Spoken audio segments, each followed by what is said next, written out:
Well, that stirred up a hornet's nest. Israel's attack of Iranian nuclear facilities, and then the counter-offensive by Iran.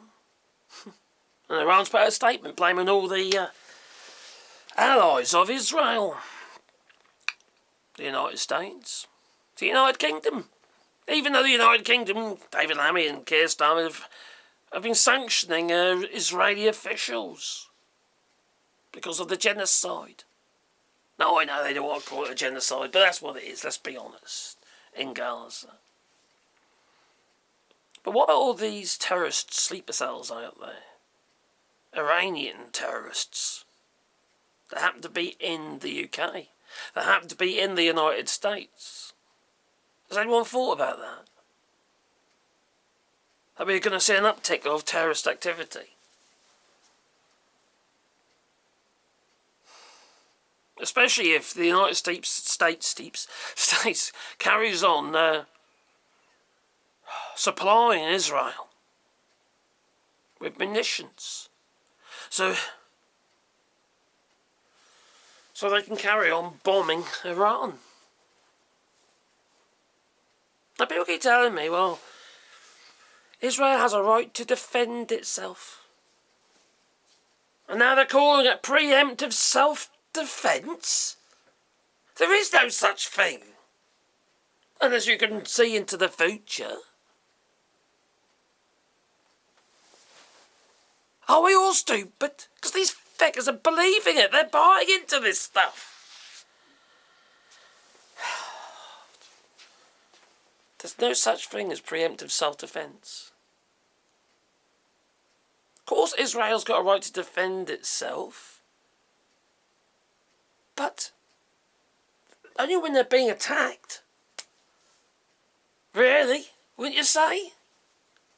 Well, I got it all wrong. This just seems like madness. But I'm up just in case.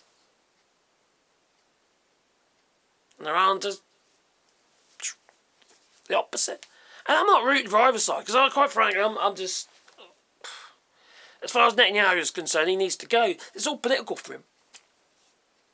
So what it is, he's just trying to keep himself in power. As far as Iran's concerned, they are ruthless. People that have no human rights. Women got no bloody rights. They've only just recently been allowed to drive, I believe. It's horrendous.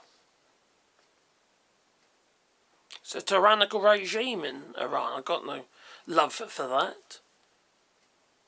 People need to be treated with respect. And they deserve it for the MAGA with the Sodom. Because they don't deserve anything. Because they're loving all this. And many of them are older generation people who will never end up going to war themselves. But they'll be happy to send their children. So they can come back in a body bag. What wars has the United States won?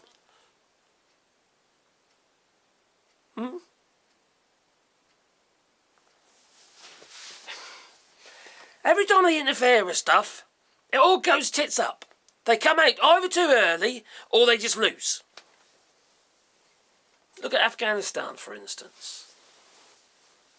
Donald Trump negotiated with the Taliban and they got to keep absolutely everything.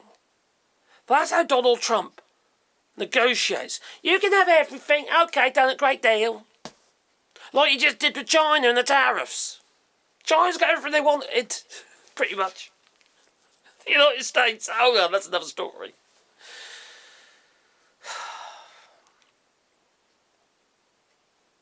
But what if these terrorist sleeper cells are triggered?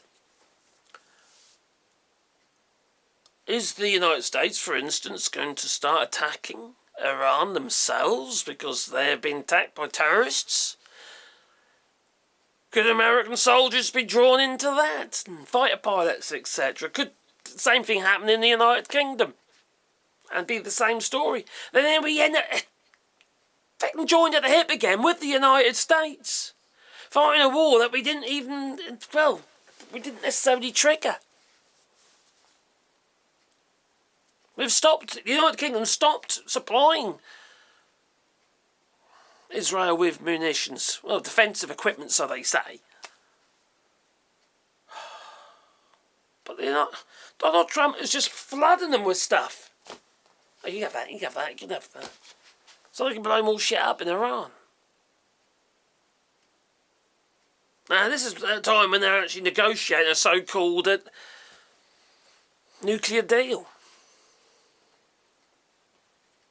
What are the bollocks? They had a nuclear deal which was working quite satisfactorily.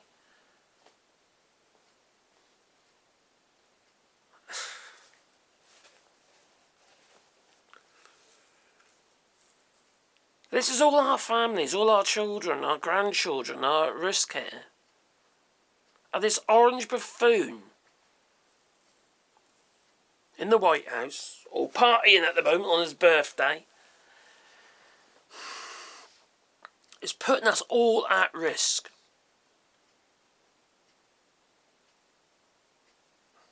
Economically and trading our security. Not just yours in the United States, but also in the United Kingdom and, well, pretty much every country, really. That isn't Iran. All supports Iran. I don't know. I'm finding it a little bit difficult to try and piece the bits together because everything is just so erratic, and then a lot of it doesn't make sense because it's like he wakes up in the morning and comes up with a new plan, and the plan only lasts a few hours, and then he comes up with another new plan. It's almost like there's a new dead cat to throw into the ring every second time because there's something really bad to happen that you don't want you to be talking about. So flood the zone, flood the media, flood everything so we don't talk about that thing. To the point of causing wars. Because this attack on... That's my tummy. This attack on Iran has been planned for some time. I wouldn't be a bit surprised. It's all part of the plan. Right back when Netanyahu met up, all pally and what have you. They've had a bit of a friction sort of relationship in many ways, but that's when Donald Trump was going on about the Gaza and some kind of Trump Plaza. Just Netanyahu thought that was hilarious, didn't he? Standing up there, at the press conference, when Donald Trump was doing all his blurting like he normally does. He's so incoherent. He's just crazy. And these people who support Donald Trump, they lap it up. What's it say about them? Do they not have a cognitive thought in their heads at all?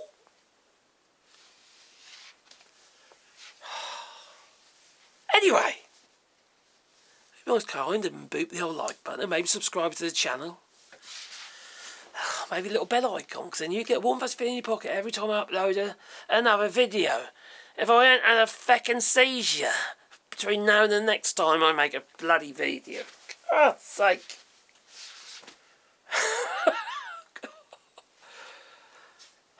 It's getting from bad to worse, isn't it, eh? If you want to support the channel, you can do it on Patreon or buy us coffee, links down below. And I couldn't do the channel without your help, I really couldn't. And it's just... I need medication. Toodaloo!